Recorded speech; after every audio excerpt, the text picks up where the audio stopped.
He thought the divorce would be his victory, one last chance to humiliate her in front of everyone. As he signed the papers, he laughed at the black woman who once stood by his side, mocking her worth, mocking her identity, mocking everything she had endured. To him, she was powerless. But what he didn't know was that the courtroom held more than legal documents. It held a truth her late father had left behind, a truth powerful enough to silence his cruelty forever. What happened next left everyone speechless. Before the courtroom, before the humiliation, she lived a quiet life. A woman of strength, dignity, and quiet perseverance. She had built her world piece by piece, working long hours, balancing responsibilities, and carrying herself with grace despite the weight of constant judgment. To those who really knew her, she wasn't just the black woman he mocked. She was a daughter, a mother, a neighbor, someone who had endured storms, yet still found ways to smile. Her marriage, however, was nothing like the life she had dreamed of. What began with promises of love slowly twisted into condescension, ridicule, and subtle cruelty that grew louder over time. The man who once held her hand in public began treating her as if she were invisible, as if her voice carried no meaning. Each insult chipped away at the silence of her home, yet she refused to break. When the divorce finally came, many thought it would bring her peace, but peace rarely comes easily when pride is involved. For him, this was not the end. It was one last stage to parade his arrogance, one last chance to remind her of where he believed she stood. What neither of them realized was that this courtroom battle would uncover a truth no one expected. The courtroom was supposed to be a place of order, but from the moment he walked in, it felt more like a stage. He strolled confidently, flashing smug smiles to his lawyer and exchanging whispers that carried just loud enough for her to hear. Every glance, every chuckle was a reminder that he didn't just want the divorce finalized, he wanted her shamed. When he sat at the plaintiff's table, he leaned back in his chair as if he owned the entire room. And when the papers were placed in front of him, he didn't simply sign. He turned the act into a performance, dragging his pen slowly across the page, pausing just long enough to look up and sneer. Then came the words, mocking her background, her identity, and her very place in the room. He laughed about her being lucky to have ever married into money, smirked as he called her just another struggling black woman who should feel grateful for scraps. Each word landed like a blow, but she sat still, her silence more powerful than any protest. The people in the courtroom shifted uncomfortably. Some lowered their eyes, others shook their heads, but no one spoke. Racism often hides in whispers, but here it was, loud, deliberate, and designed to wound. And yet she didn't flinch. She refused to give him the satisfaction of breaking down.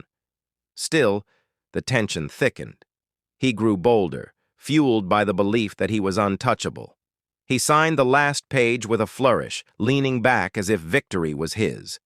Then, with a smirk, he pushed the papers forward, tapping them twice as though sealing her fate. But there was something he didn't know, something no one in the room expected.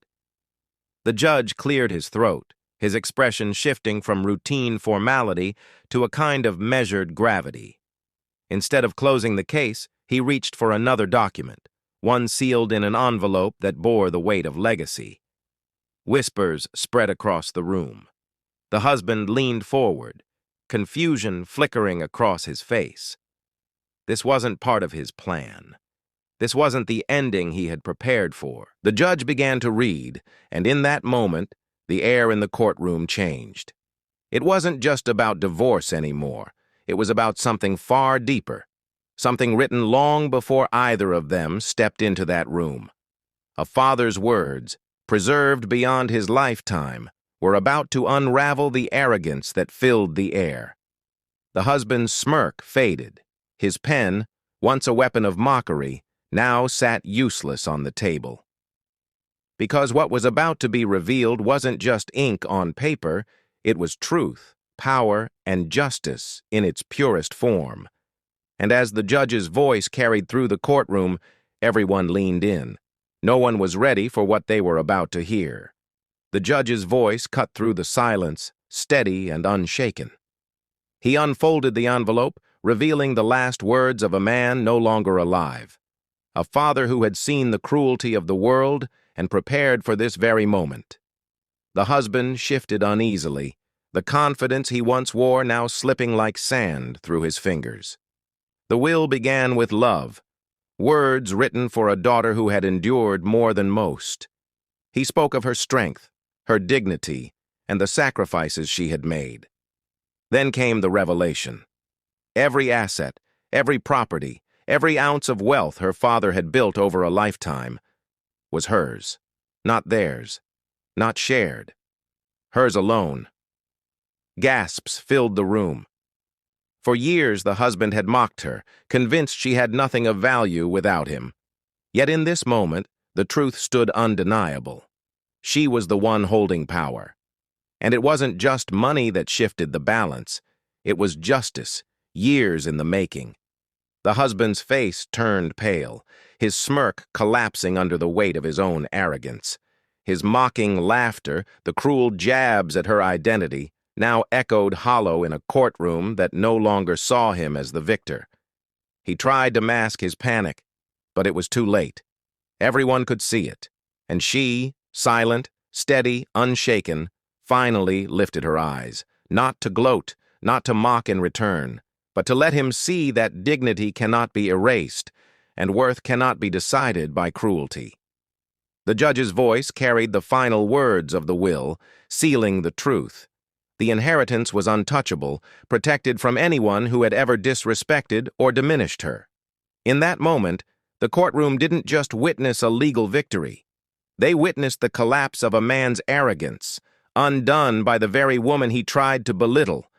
And yet, this was not the end, because what came next would redefine not just her future, but the way every person in that room saw her forever. When the judge finished reading, the weight of silence hung heavy in the courtroom. For the first time, he, the man who had mocked, ridiculed, and tried to strip her of dignity, sat powerless. The very woman he thought would leave broken now walked out not only free, but stronger, with her father's legacy protecting her every step. For her, it wasn't about wealth or status. It was about something far deeper, proving that dignity cannot be stolen, no matter how loudly the world tries to erase it. She had endured years of whispers, sneers, and mockery, yet here she stood, not as a victim, but as a testament to resilience. The impact reached far beyond those courtroom walls. Every person who witnessed it carried the memory of what happens when arrogance collides with truth, when prejudice is confronted by justice. It was a reminder that racism doesn't always wear a mask of violence. Sometimes it comes disguised as jokes, as dismissive words, as subtle attempts to diminish someone's worth. And sometimes, the most powerful resistance is simply refusing to break. Her story is not just hers. It echoes the struggles of countless others who are mocked, belittled, or dismissed because of the color of their skin.